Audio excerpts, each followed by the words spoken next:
Boa noite a todos. Cumprimento os irmãos com a paz e a graça do Senhor Jesus. Amém. Se tiver algum pentecostal, a paz do Senhor. Amém. É o que mais tem, né?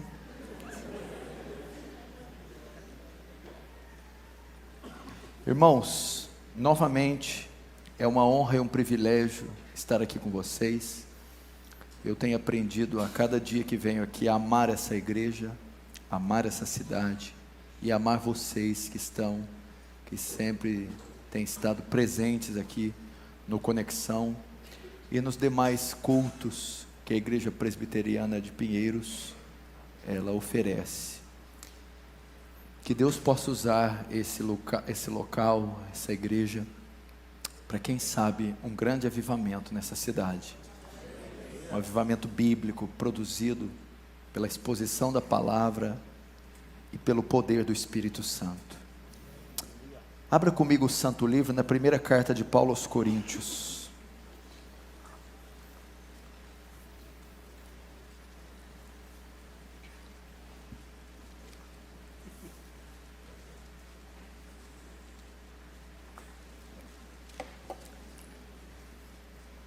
Primeira carta de Paulo aos Coríntios, no capítulo 2,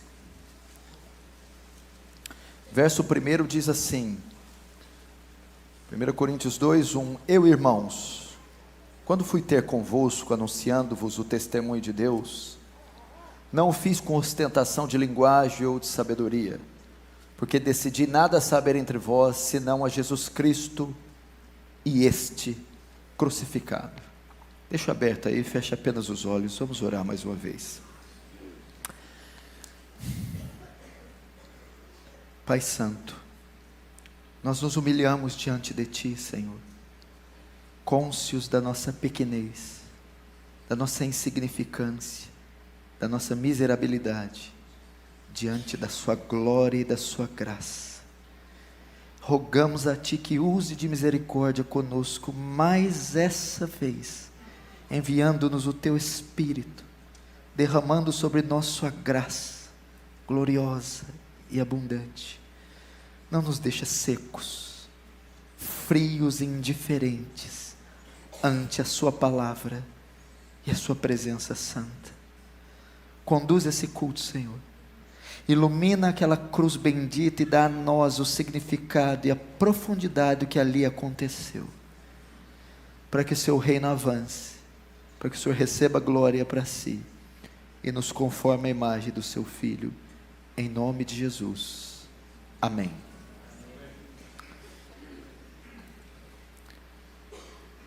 Presta atenção aqui, irmãos,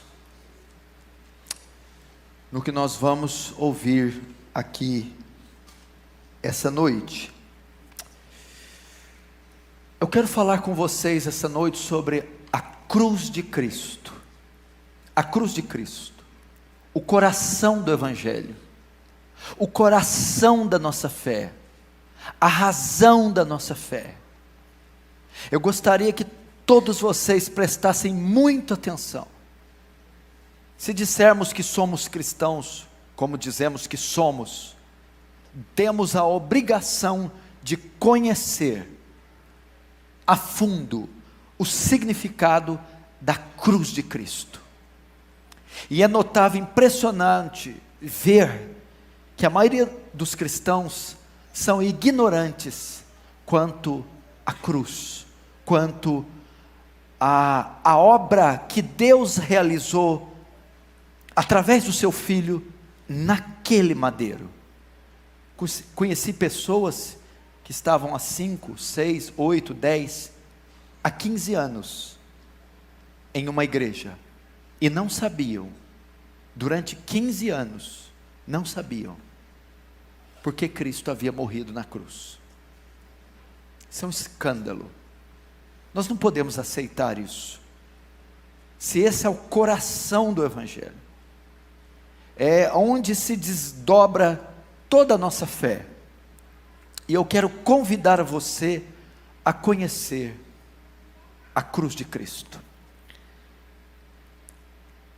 O texto que eu li foi escrito pelo apóstolo Paulo. O apóstolo Paulo está escrevendo a sua carta aos crentes e à igreja de Corinto. Ele fundou essa igreja na sua segunda viagem missionária. Ele ficou ali em Corinto 18 meses plantando uma igreja. Essa cidade ficava ali na Grécia, e era um dos centros de discussões filosóficas, onde estava ali estabelecido o templo de Afrodite, onde milhares de prostitutas cultuais se reuniam em um culto a essa deusa. Estava na terra da filosofia, do saber. Então, quando ele escreve essa carta a eles, dizendo da época que teve lá com eles, ele diz: eu, irmãos, quando fui ter convosco, quando estive aí da primeira vez, nos 18 meses que eu passei aí, anunciando-vos o testemunho de Deus, que é uma palavra para pregar o Evangelho, não o fiz com ostentação de linguagem ou de sabedoria. Paulo estava dizendo: nos 18 meses que eu estive aí na terra do saber, do conhecimento da filosofia, eu não vim anunciar a vocês uma filosofia, não vim apresentar uma nova ideia, não vim aqui proclamar algo com uma retórica rebuscada. Eu vim anunciar uma mensagem simples e de maneira simples. É isso que Paulo está dizendo aqui no capítulo 2, ao escrever para a igreja que ele tinha plantado em Corinto. Que mensagem simples é essa? O verso 2: porque decidi nada saber entre vós, senão a Jesus Cristo e este crucificado. Quando estive com vocês, eu não me apoiei em Sócrates, em Platão, em Aristóteles, em Péricles. Eu não vim filosofar, eu não vim apresentar uma nova ideia, eu não vim elucubrar, eu não vim aqui apresentar a vocês uma oratória impressionante. Eu vim aqui, estive diante de vocês anunciando uma mensagem simples, de um modo simples. Que mensagem é essa? A cruz de Cristo, o santo sacro Evangelho de Cristo. É isso que Paulo veio fazer. Eu não anunciei outra coisa senão a Jesus Cristo e este crucificado. Ou seja, Paulo está dizendo: o tema central do meu ministério, a espinha dorsal do meu ministério, da minha pregação, é Cristo crucificado. Irmãos, este deveria ser o tema central dos púlpitos, a principal mensagem dos púlpitos, a cruz de Cristo, o Evangelho. Nós devemos resgatar a centralidade de Cristo e da sua cruz. Por que Paulo disse isso? Porque Paulo estava numa cidade, ele estava numa região, a região da Ásia Menor, onde o que reinava lá era a cultura greco-romana. E havia mais deuses na Grécia do que homens. Algum escritor diz que é mais fácil você encontrar um deus do que um homem. Terra da idolatria, das especulações, das filosofias, das ideologias.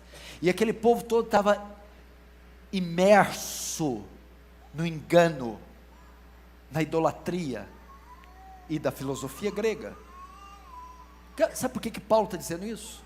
Porque Paulo está dizendo: a única mensagem capaz de transformar o homem, a única mensagem capaz de salvar o homem, a única mensagem capaz de transformar pensamentos, cosmovisões, é a pregação da cruz, é a pregação do Evangelho. Não é baboseira filosófica, não são especulações infundadas, é a proclamação do Evangelho. E eu estou aqui para dizer a mesma coisa. Nós temos que voltar, irmãos, à pregação à moda antiga, a apresentação dessa mensagem escandalosa, a cruz de Cristo, a única mensagem capaz de transformar pecadores, O próprio Jesus diz: eu, quando for levantado, todos atrairei a mim, todos transformarei, todos salvarei, atrairei. A maneira de atrair, salvar pecadores, é quando ele for levantado. O que significa essa frase? Eu, quando for levantado. Quando ele foi levantado? Quando ele foi condenado, colocaram uma haste de madeira na vertical e a outra na transversal, e deitaram o Cristo, pregaram-lhe as mãos, pregaram-lhe os pés, amarraram cordas numa ponta, na extremidade da outra, em um buraco, e os soldados começaram a puxar, e ele foi erguido, levantado no madeiro. Eu, quando for levantado, todos atrairei a mim. O que ele está dizendo? Qual é a maneira de atrair, salvar pecadores? Anuncie a cruz, anuncie o Evangelho. Essa é a maneira de atrair. 1 Coríntios 1:22, Paulo vai continuar, está dando início ao seu argumento, dizendo: porque tanto os judeus procuram um sinal, e os gregos buscam sabedoria, mas nós pregamos a Cristo crucificado, escândalo para os judeus e loucura para os gregos. Vocês buscam sabedoria, sinais, filosofias, mas a mensagem capaz de mudar o mundo é Cristo crucificado. Gálatas 6,14, Paulo vai dizer: mas longe de mim esteja a gloriar-me em outra coisa, a não ser na cruz de Cristo, para o qual estou morto para o mundo e o mundo para mim. Paulo só se gloriava na mensagem da cruz. Agora, vamos entender a cruz, vamos entender o que ocorreu naquele madeiro 2000 anos atrás. Abra comigo em Marcos capítulo 15. Marcos capítulo 15.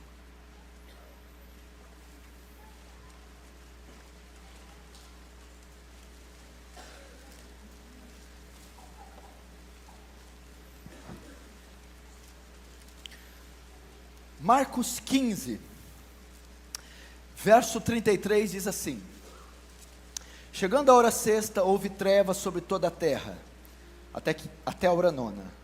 A hora nona clamou Jesus em alta voz, dizendo: Eloi, Eloi, lama sabachthani, que quer dizer: Deus meu, por que me desamparaste?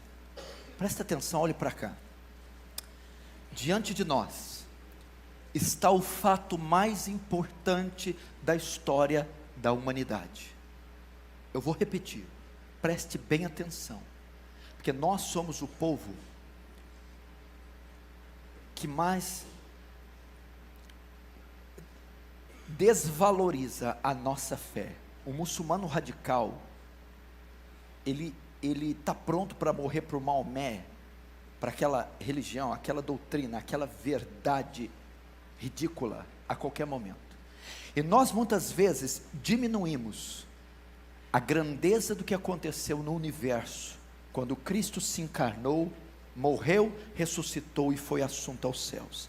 Aqui, nós devemos fixar nossos olhos com uma atenção tal, com um cuidado tal de um cirurgião. Diante de nós está o fato mais importante da história da humanidade: a crucificação. Este é o coração do Evangelho. Pregadores raramente explicam com detalhes a cruz de Cristo. É impossível você entender o Evangelho, compreender o Evangelho, sem compreender a cruz. É impossível você conhecer a fundo os atributos de Deus, o caráter de Deus, se você não souber o que ocorreu na cruz.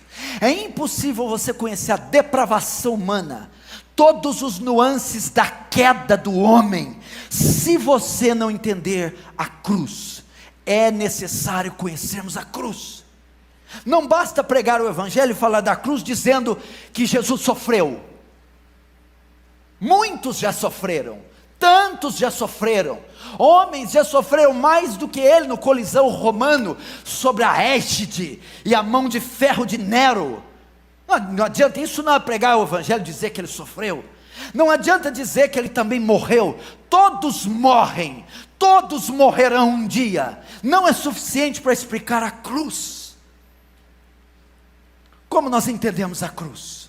Quando ele diz Eloi, Eloi, lama sabachthani, ele está declarando que ele foi naquela cruz abandonado pelo Pai. Deus meu, por que me desamparaste? É uma das passagens mais perturbadoras da Bíblia, porque Cristo, o Filho amado de Deus, sem pecado, o Filho unigênito, querido de Deus, agora está pendurado numa haste de madeira, e está declarando que o Pai o abandonou, o rejeitou, voltou as costas para ele, o desprezou. É difícil compreender por que Deus faria tal coisa com o Filho querido e amado, mas aqui está o sentido da cruz. O coração da cruz está a razão da sua morte. Qual é a intenção de Cristo ao dizer isso? Qual é a intenção de Cristo? Só um minuto para ver se eu não pulei nada aqui.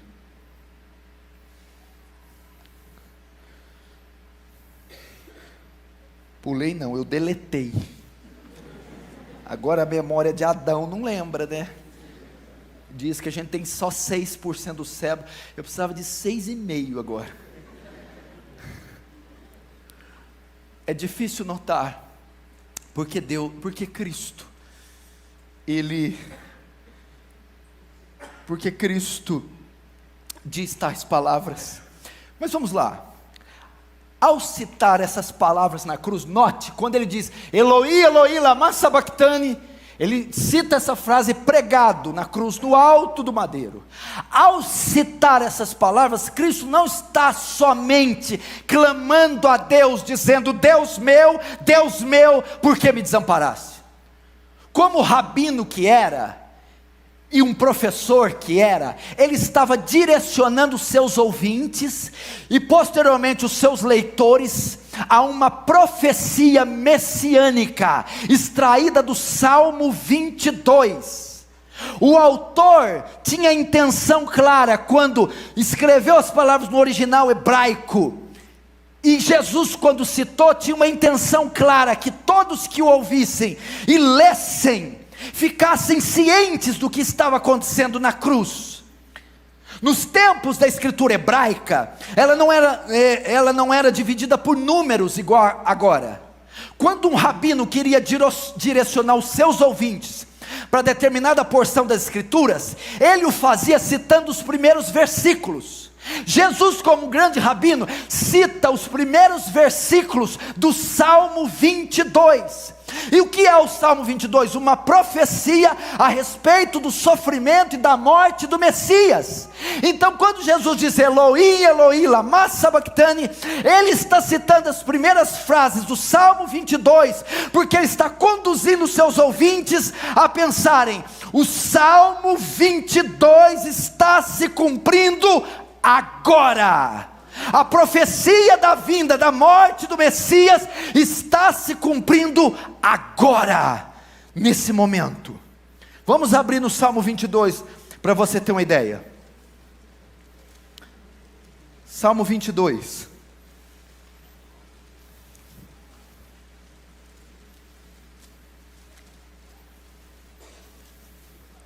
Verso 1 diz assim: Deus meu, por que me desamparaste? Porque se acha longe de mim minha salvação, as palavras de meu bramido. Deus meu, clamo de dia e não me respondes, também de noite, porém não tenho sossego.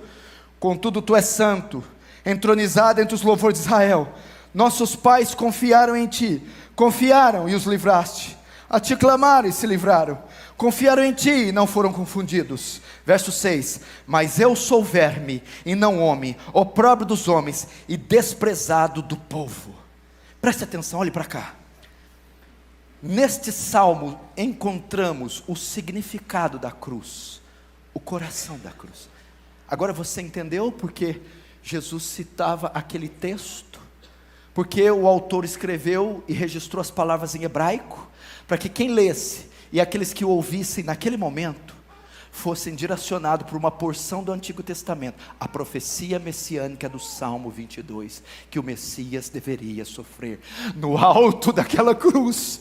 Quando Jesus cita Elohim, Elohim, lama sabachthani, ele estava dizendo: hoje se cumpre esta profecia. Quem está pendurado aqui não é outro senão Emanuel, senão Deus Todo-Poderoso na forma do seu Filho. Então ele também essa noite está nos direcionando para o Salmo 22, e lá no Salmo 22 encontraremos o significado grandioso da cruz. Vamos lá, verso 1 e 2 do Salmo 22, o seu clamor mostra que ele se considera desamparado por Deus. Veja só: Deus meu, por que me desamparaste?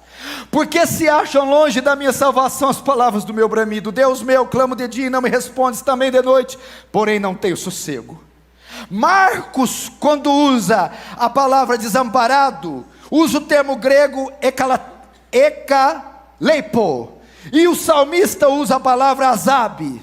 Ambas têm praticamente o mesmo significado, significa desamparar, rejeitar, abandonar. Em ambos os casos a intenção é clara: naquela cruz, Cristo foi abandonado por Deus e está consciente disso. Ele foi desamparado, foi rechaçado, ele foi abandonado e ele está consciente disso na cruz. Agora, nos versos 4 e 5, Cristo recorda da fidelidade pactual de Deus para com seu povo. Veja só: nossos pais confiaram em ti, confiaram e os livraste, a ti clamaram e se livraram, confiaram em ti e não foram confundidos. Vejam só, do verso 1 e 2 para o 4 e 5, há uma contradição ocorrendo nessa citação de Jesus. Há uma contradição aqui. O que ele está dizendo com o verso 4 e 5? Nunca houve um episódio da história de Israel, na história do povo de Deus, em que um justo tivesse clamado a Deus e não tivesse sido livrado. No verso 4 e 5 ele está dizendo: nunca houve um período na história de Israel, na história do povo de Deus, que um justo em aflição tivesse clamado a Deus e não tivesse livramento. Porém, agora o seu filho está pendurado no madeiro, clamando o seu pai, e o seu pai simplesmente volta as costas e o abandona. Qual poderia ser a razão de tal abandono? Por que Deus o abandonou? Os versos 3 e 6 nos dão a resposta. No verso 3, ele diz que Deus é santo. E no verso 6, ele admite o indizível, que ele se tornou um verme. Não é isso? Verso 3, tu és santo. E no verso 6, ele diz: eu sou um verme. Deus abandonou o seu filho na cruz, porque na cruz do Calvário, Cristo se tornou um verme. A palavra hebraica para verme, olha o termo que Jesus usou para si próprio. Na cruz eu me tornei uma larva, um verme. Ele admite o indizível e diz a razão porque o pai o abandonou, porque na cruz ele se tornou um verme, uma larva. Por que ele se tornou um verme? Porque Cristo usou um termo tão forte consigo mesmo? Porque naquela cruz, toda a nossa iniquidade, todo o nosso pecado caiu sobre ele. É o que diz Isaías 53, 6. E o Senhor fez cair sobre ele a iniquidade de todos nós. Ele se torna um verme. Verso 6. E por Deus ser santo, a natureza impecável de Deus. Então Jesus se torna um verme, se torna pecado. Deus santo, por causa da sua natureza, ele volta as costas para o próprio filho. Veja a metáfora que ele usa de si próprio. Mas não é só essa metáfora que Jesus usa, ou que a Bíblia usa, para mostrar o que Cristo se tornou na cruz. Existem outras metáforas. Na cruz também ele se tornou um bode expiatório e um bode emissário. O livro de Levítico contém uma segunda metáfora sobre o que Cristo se tornou. No Antigo Testamento, Deus requereu do seu povo uma oferta envolvendo 2 bodes. O primeiro bode era sacrificado como oferta pelos pecados diante do Senhor. O que acontecia? Uma vez por ano, no chamado dia da expiação, Yom Kippur, o povo de Israel vinha e oferecia um sacrifício e entregava ao sumo sacerdote. Esse sacrifício, na figura de um bode, era esse animal era sacrificado, morto, e o seu sangue era pego. O sumo sacerdote entrava dentro do Santo dos Santos. Lá estava a arca, a tampa do propiciatório, aspergia, borrifava o sangue do animal na tampa do propiciatório, fazendo expiação pelo pecado de Israel, cobrindo o pecado de Israel, perdoando o pecado de Israel. Através do sangue daquele animal, a ira de Deus era aplacada, e as exigências da justiça divina eram temporariamente satisfeitas. Naquela cruz, Jesus se torna o bode expiatório. Ao verter seu sangue, o seu sangue cobre, expia, perdoa os nossos pecados. Ele também foi feito um bode expiatório. A segunda metáfora que o livro de Levítico apresenta era o bode emissário. Outra das formas do pecado de Israel ser coberto era que eles vinham e ofereciam um animal para sacrifício de seus pecados. O sumo sacerdote fazia o quê? Pegava o bode e colocava as mãos sobre a cabeça dele. Por que esse ato de colocar as mãos sobre a cabeça do bode? O sacerdote estava simbolicamente transferindo os pecados de Israel para o animal. E depois de colocar as mãos, ele soltava o animal para vaguear no deserto. E o animal, o bode, era condenado a vaguear no deserto até a morte. Então ele morria fora do arraial, fora dos portões. Naquela cruz, nosso pecado é lançado em Cristo, chamada doutrina da imputação. Você conhece amputar? Extrair, tirar fora, amputar um braço, tirar. Imputar, colocar na conta, atribuir a.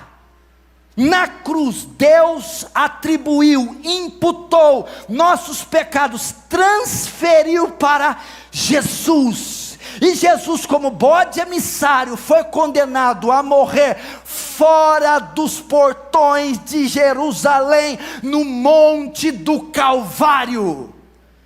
Na cruz ele também se torna um bode. Você está entendendo o significado da cruz? Diz amém. Amém. Na cruz, Cristo é comparado a um verme, a um bode, emissário e expiatório. Por que tais comparações tão repugnantes? Irmãos, poderia se dizer que isso é até blasfêmia, se não fosse a própria Escritura que diz, porque o Filho de Deus, sem pecado, amado do Pai, ele foi comparado a uma larva, a um bode emissário, a um bode expiatório, uma serpente abrasadora. Resposta: porque na cruz ele foi feito pecado. O amado do Pai se tornou uma maldição, se tornou pecado. Na cruz do Calvário, aquele que é declarado 3 vezes santo pelos serafins, foi feito pecado e maldição. Foi por essa razão que ele recebeu essas comparações. Agora, o que significa ser feito pecado e ser feito maldição? O que significa isso?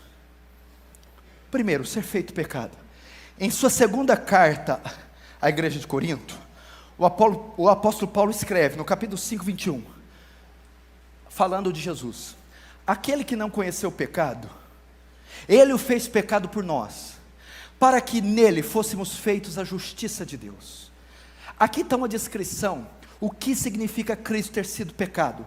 João Calvino diz que Cristo se tornou pecado, no mesmo sentido em que os crentes foram nele feitos a justiça de Deus. O que significa? Como nós somos feitos a justiça de Deus? Nós vamos para o céu, não porque somos justos, não é por nossa justiça, não é por nosso mérito, não é por nossa observância à lei. Nós vamos para o céu pela justiça imputada de Cristo a nós.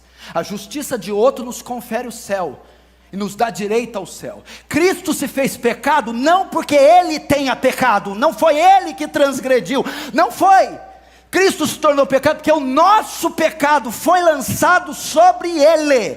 Ele foi feito pecado pelo nosso pecado, nossa transgressão, nossa iniquidade. É uma aberração você dizer que Cristo tenha pecado, que Cristo violou a lei. Em momento nenhum Ele se torna maldição, da mesma maneira que nos tornamos justos. A justiça de outro é nos dada imerecidamente, assim o nosso pecado é dado a Ele imerecidamente. É isso que se tornou, que significa se tornar pecado. Não devemos esquecer que enquanto Cristo carregava os nossos pecados, Ele permanecia perfeito e imaculado. 1 Pedro 1,19 diz que Ele é um cordeiro sem defeito e sem mácula. Mas nós não podemos diminuir o horror dessa obra. É algo, presta atenção para você ter uma ideia, é algo totalmente diferente nós sermos pecado, você pecar, você sofrer toda a sujeira e o negrume do pecado. Outra coisa é aquele que não conheceu pecado, aquele que foi sempre puro, agora no madeiro ele ia conhecer a mancha, a mácula, a ruga, a feiura, o negrume do pecado. Você tem ideia o que é isso? Ele não pecou, ele não pecou. Carregar a imundície do homem era totalmente estranha ao homem santo, e sentir a culpa de uma multidão incontável de pecadores. Nunca diga que Cristo pecou, mas também nunca diga que Ele não levou o pecado. A ideia aqui primeiro da pureza dele é Hebreus capítulo 4, que diz assim, que Jesus, que nós temos um sumo sacerdote que se possa compadecer de nós e nossas fraquezas, que em tudo foi tentado, porém sem pecado. Ok? Em tudo foi tentado. Paul Washer ilustra isso de uma maneira magnífica. Ele ilustra assim, nós e Cristo, a tentação como um peso em uma barra de ferro. Você já viu competição de levantamento de peso? A pessoa põe o peso aqui no ombro e ergue, ok? E vai aumentando o peso, e ela fica aqui. Essa é o símbolo da tentação, cada peso é a tentação, entendeu? Para você ter uma ideia do que Cristo foi na cruz, nós fomos tentados, como se tivesse nós e Cristo, para mostrar o que Cristo suportou. O que você foi tentado não chega na unha do que Cristo sofreu. Ele sofreu todas as tentações e misérias, no nível mais alto que um homem pode suportar, e não pecou. Suponhamos que nós dois estamos aqui, você e Cristo, e o peso significa tentação. Cada um começa com 20 quilos, 20 quilos de um lado, 20 quilos de outro, 20 quilos para Cristo, 20 quilos de um lado e de outro para Cristo. Coloca 20 quilos, eu aguento, Cristo aguenta. Coloca mais 10 do lado, 30 de um lado, 30 do outro, 60, 30 do lado, 30 do outro, eu aguento, Cristo aguenta. Coloca mais 20, 20 de um lado, 20 do outro, 50, eu já começo a cambalear. Coloca 20, 20, 50, Cristo intacto. De 50 coloca mais 20, 70 de um lado, 70 do outro, 140, Cristo coloca 20 do lado, 20 do outro, 140, intacto. Coloca mais 20 do lado, 20 do outro, nós temos agora 90, 180, coloca meio, buf, caí. Coloca mais 20, 20, 180, Cristo. Coloca mais 100, 280, Cristo. Coloca 500, 1000, Cristo. Nem sequer moveu os joelhos. Todo o peso do pecado não fez com que ele se dobrasse. Em tudo foi tentado, mas permaneceu inabalável. É isso que Cristo. Você caiu com 140 quilos. Ele recebeu 2 milhões de toneladas de tentações de cada lado e ficou incólume. Ele não pecou. Contudo, se tornou pecado. Se tornou pecado por nós. Você tem ideia o que é? É como aquele bebezinho recém-nascido que sai da maternidade para o colo da mãe, e ele está num quarto todo decorado, com edredom de lã, e tudo o quarto limpo, branco, macio. De repente, eles assaltam a casa e pegam aquele bebê, e colocam o bebê num lixão, entre vermes, urubus e carniças. Um bebê imaculado, mimoso, na tenra idade, que vivia na brancura do conforto dos pais, agora está num lixão, entre bichos e vermes. Isto foi o que Cristo sofreu. Branco, puro, santo, agora está entre os vermes, os verdugos e as manchas do nosso pecado. Isso quer dizer ser feito pecado. Por isso é comparado a um verme, a um bode emissário, a um bode expiatório e uma serpente abrasadora. Cristo também se tornou uma maldição na cruz.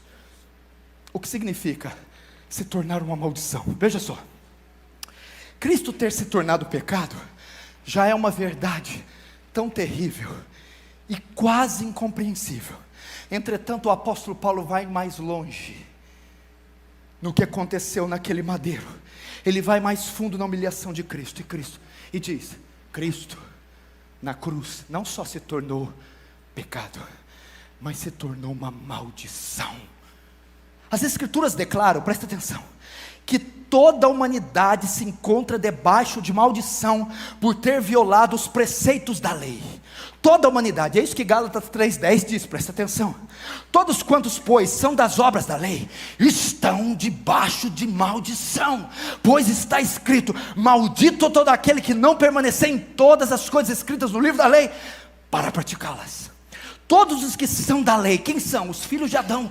Todos que dependem da lei, que observam a lei, que necessitam cumprir a lei, estão sob maldição. Por quê? Maldito é aquele que não cumpre, maldito é aquele que viola. Quem viola? Quem desobedece à lei? Todos os homens.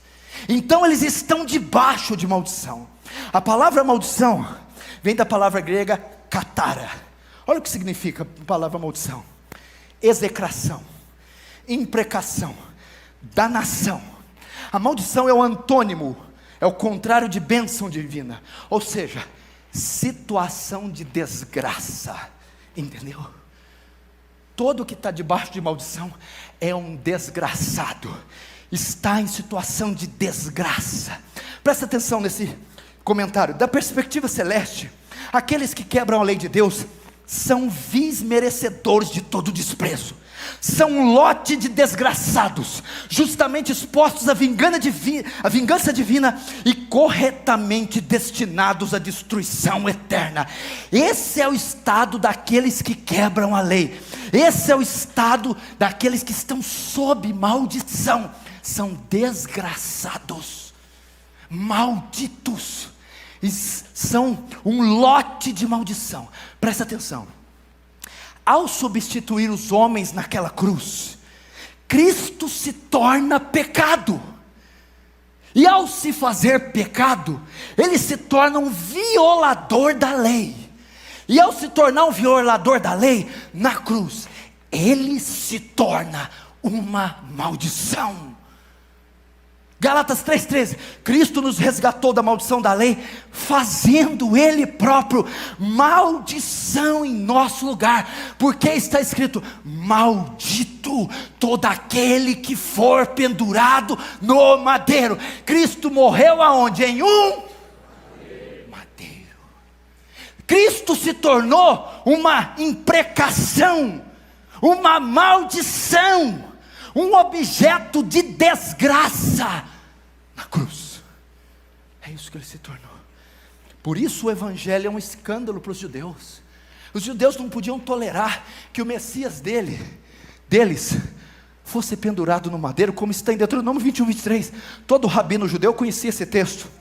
O seu cadáver não permanecerá no madeiro durante a noite, mas certamente o enterrarás no mesmo dia.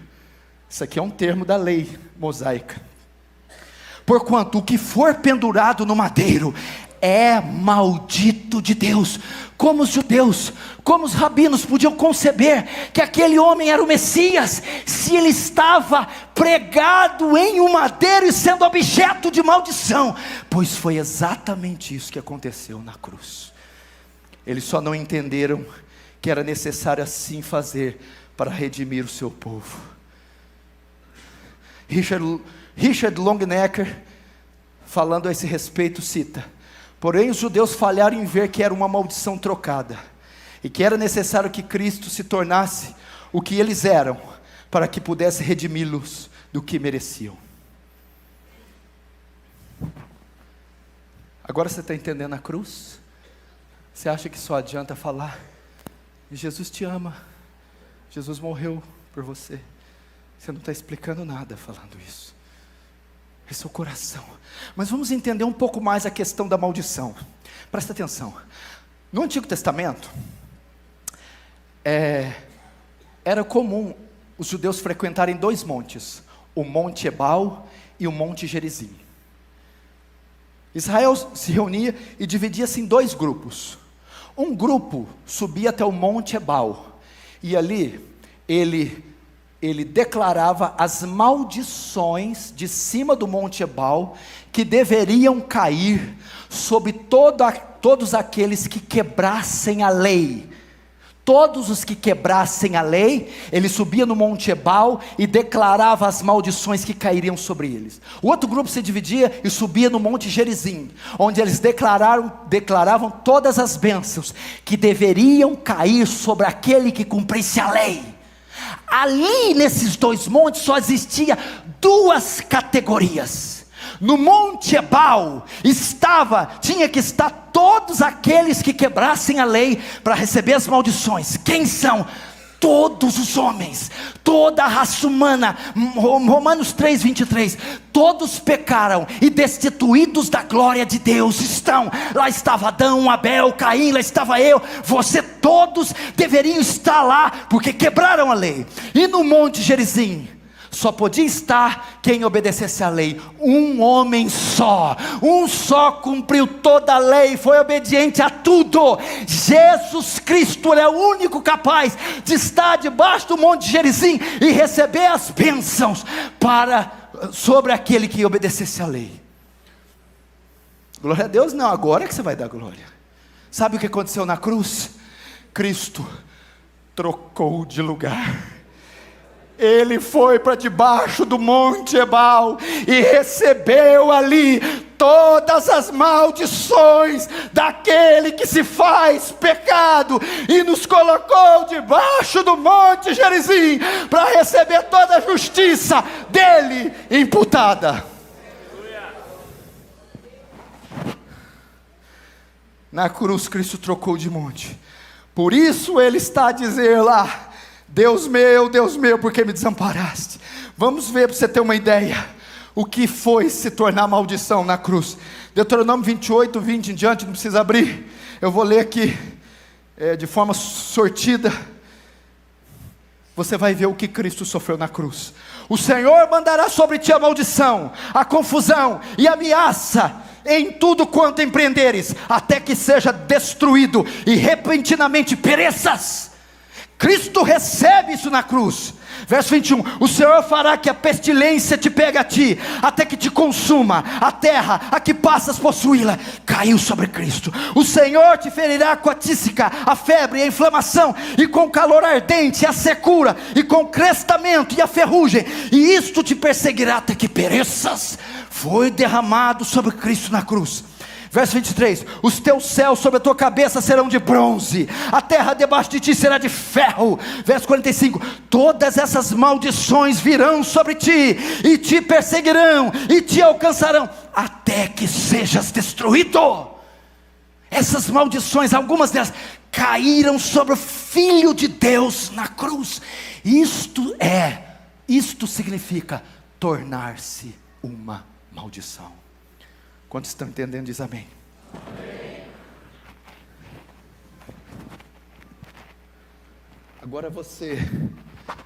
Agora você entende porque ele disse: Deus meu, por que me desamparaste?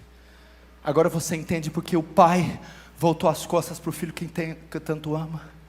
Agora você compreende porque ele usou termos tão fortes a si próprio como verme, bode emissário, bode expiatório, serpente abrasadora, porque ele se tornou pecado.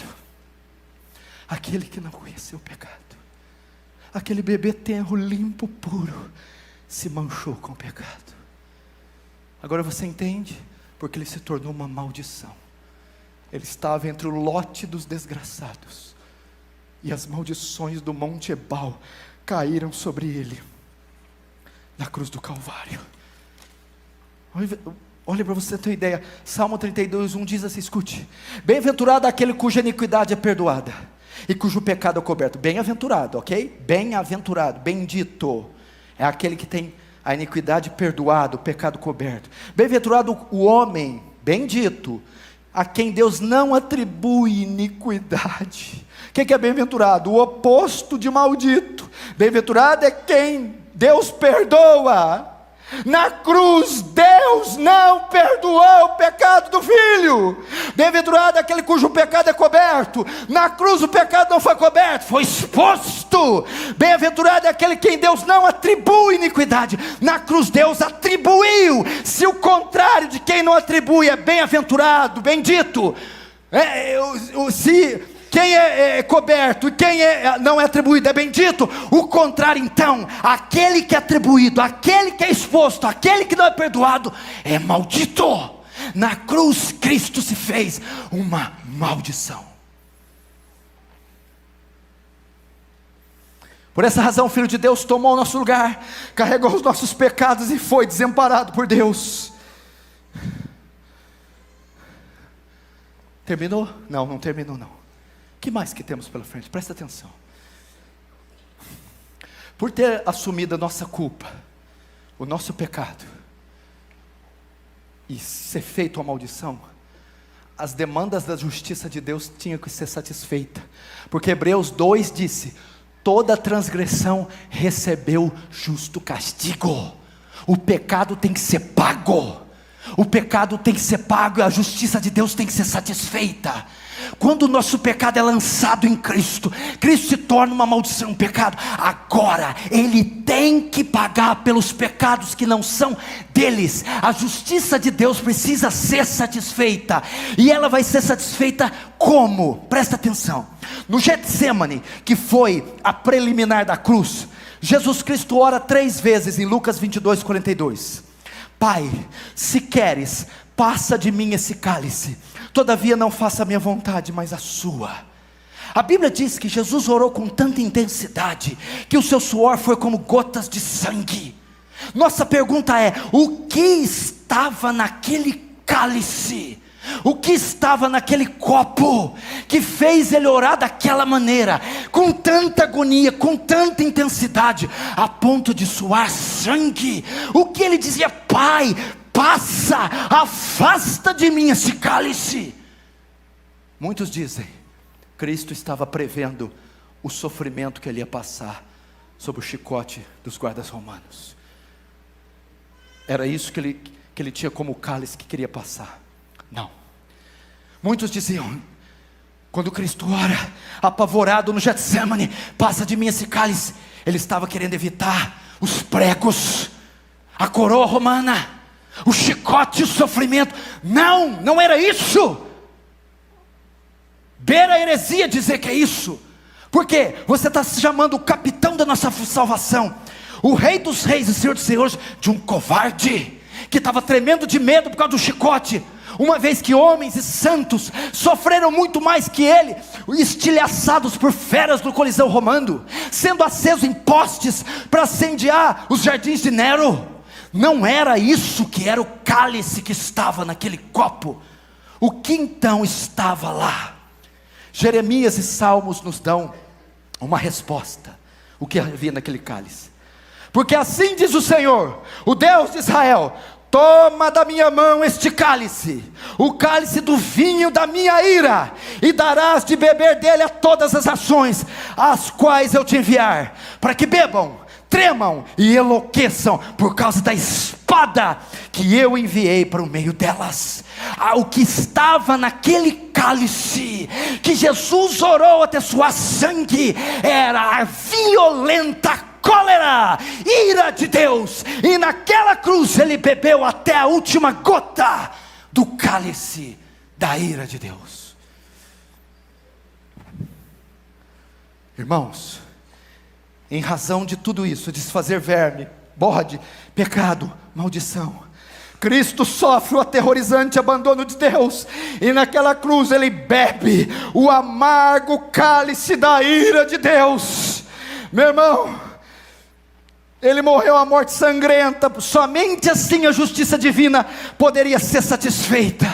A ira de Deus, meu irmão, apazigua a justiça de Deus e reconcilia o homem com Deus. Foi a ira de Deus. Eu vou fazer uma ilustração aqui, nós já estamos encerrando para você ter uma ideia. Eu estou dizendo o que aconteceu na cruz. O que foi a ira de Deus? Para você ter uma ideia. Escute, olhe para cá, preste atenção. Para saber o que Cristo suportou naquela cruz, por se fazer maldição, a ira de Deus é despejada sobre a cabeça do Filho de Deus. É como se o crime que cometemos fosse o nosso crime fosse, a sentença para o nosso crime fosse a pena de morte. Cristo assume o nosso crime, a sentença de morte é enviada a Ele, e vem em forma de ira. Você entendeu o que foi a ira de Deus na cruz? Eu vou fazer uma ilustração. Suponhamos que os satélites da NASA, que estão avaliando o espaço sideral, vejam ali o planeta Terra, e eles veem um objeto não identificado descendo sobre a Terra, e eles descobrem que é um meteoro, 20 mil vezes maior que a Terra, e 20 milhões de vezes mais pesado que a Terra, e ele está algumas horas vindo contra a Terra, e ele vai vir, ele é 20 mil vezes maior que a Terra, e 20 milhões mais pesado, e ele virá colidir, e não sobrará nenhuma partícula de poeira. É tão pesado, tão gigante, que ele vai destruir e vai pulverizar toda a Terra. E ele está vindo com toda a força. Só que antes que ele se choque com a Terra, do nada, uma parede 20 mil vezes maior que o meteoro se ergue entre a Terra, e vem esse meteoro e colide com a parede, e esse meteoro estilhaça em bilhões de pedaços, sem que um pedaço sequer toque na Terra. Meu irmão, o planeta Terra é a figura de nós pecadores. O meteoro que vinha era a cólera violenta, insuportável ira de Deus, e ela ia trucidar, fulminar todos nós. Mas antes que ela caísse entre nós e a ira de Deus, Cristo se coloca no madeiro, e ele sofre toda a ira de Deus. Ela é despejada sobre o Filho, e nem uma gota cai sobre nós. Mas não acabou aí não. Quando o meteoro vem, ele dá contra a parede, nenhum estilhaço do meteoro toca na terra. Porém, a parede não não suporta. Ela é feita em pedaços. Naquela cruz, quando a cólera de Deus que vinha numa proporção inimaginável, iria fulminar, ia sumir do mapa com a raça humana, Cristo põe os braços e Ele aplaca como um gigante. Ele sofre toda a cólera de Deus. Mas o que acontece? Cristo não suporta. Ele morre. Ele morre.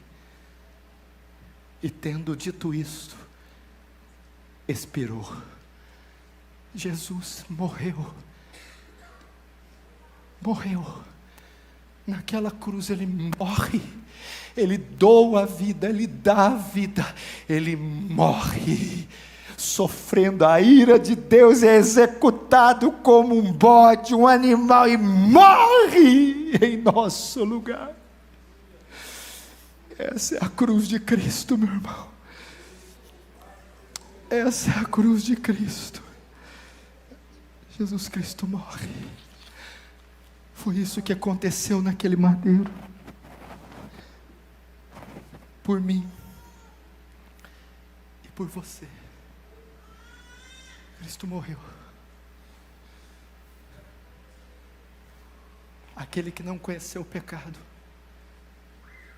Quando a Bíblia diz, e nós o reputávamos por ferido, aflito e oprimido de Deus. Sabe o que significa esse texto? Nós pensávamos que Ele tinha morrido na cruz, pelo pecado dele, que Ele era condenado. Não. Ele morreu pelo seu, o meu. Isaías 53:10, foi do agrado do Pai, moê-lo, trucidá-lo, fulminá-lo, despedaçá-lo. Ele suportou o meteoro gigantesco da ira de Deus e pagou com a vida. Oh meu Deus, foi isso que ocorreu na cruz, por mim, por você. Se fez verme, bode emissário, bode expiatório, serpente abrasadora, se fez pecado, se tornou uma maldição, satisfez a justiça divina, sofrendo toda o descarrego da ira de Deus. Jesus died. Jesus morreu. O Filho de Deus morreu.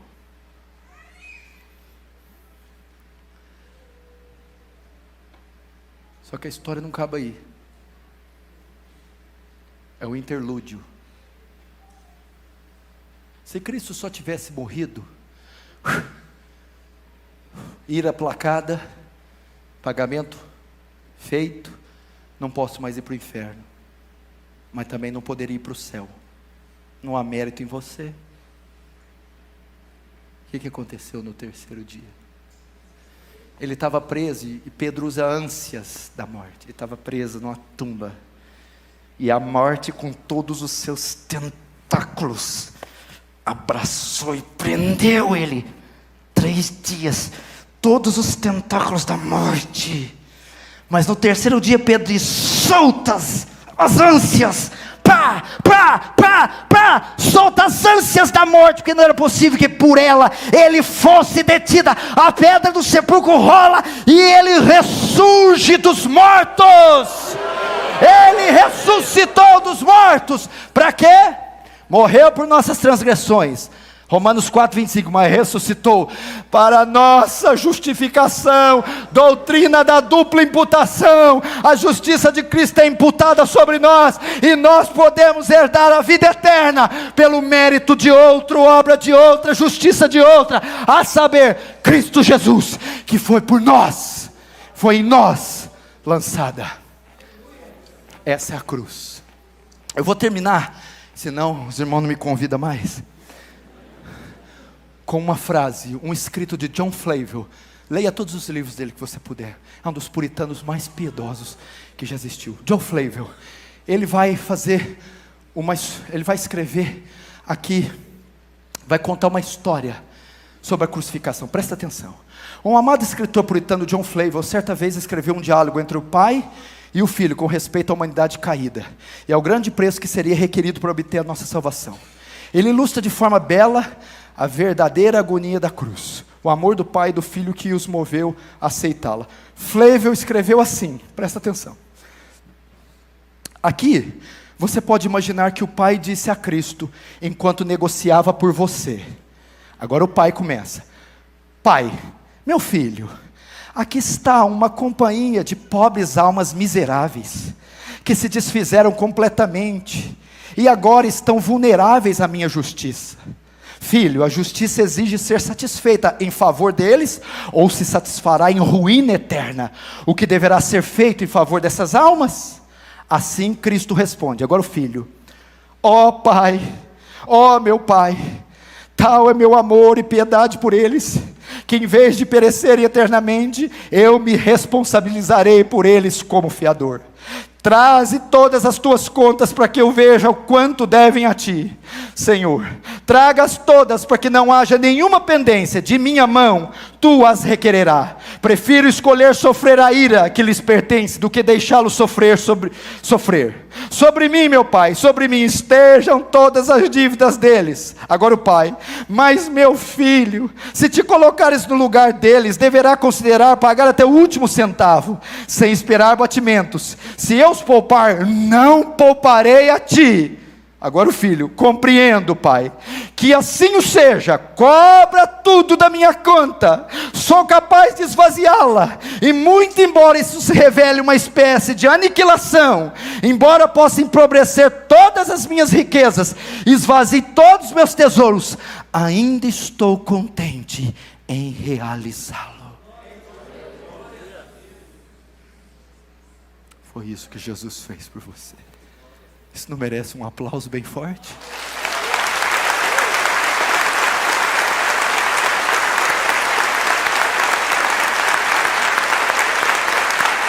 Vamos aplaudir de pé? Que tal aplaudir de pé? Se levante.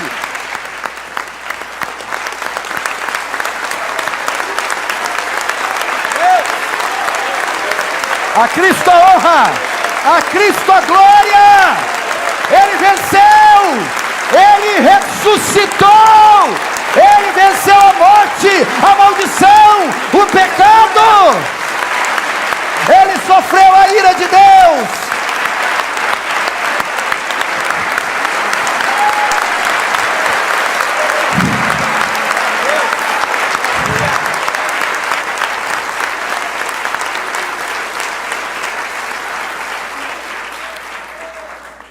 Amém, meu irmão? Já com o tempo estourado, deixa eu te dizer algo. Se você está aqui ou você me vê pela internet e não tem a Jesus, você ainda está sobre o lote de desgraçados e sob maldição divina. Eu convido a você, crê, se arrependa dos seus pecados e creia nesta cruz, nesse Salvador bendito. Desista de confiar em você, na sua religião, no seu pastor, nos seus dons e nas suas obras. Jogue-as fora, pois são trapos de imundícia. Venha a Cristo, se atire aos pés daquele madeiro e deixa ali seus pecados. Há sangue suficiente escorrendo para limpar você, perdoar você e reconciliar você com o Pai. Vem, pecador, Cristo te chama. Feche os seus olhos, curva a sua cabeça. Vamos orar agora. Ore, se você é salvo, ore agradecendo. Se você é salvo, ore louvando essa cruz. Se você é salvo, ore com lágrimas de gratidão. Se você não é salvo, diga: salva-me, perdoa-me, salva-me, perdoa-me, salva-me. Ó Cristo Santo, vem. Ó Cristo bendito, vem. Ó Cristo amado, vem e salva-nos. Salva-nos. Salva-nos. Cristo não veio ao mundo para condenar o mundo, mas para salvar o mundo. Cristo não veio condenar ninguém aqui essa noite. Cristo veio salvar vocês. Você pode dizer: salva-me, perdoa-me, salva-me, salva-nos, Senhor. Temos tantas necessidades, Deus, problemas, crises, aflições, mas nenhuma delas é maior que a nossa alma. Salva-nos, salva teu povo, salva os pecadores, todos que ouvem, escutam, salva-os, salva-os, em nome de Jesus, amém. Pode se sentar por algum instante.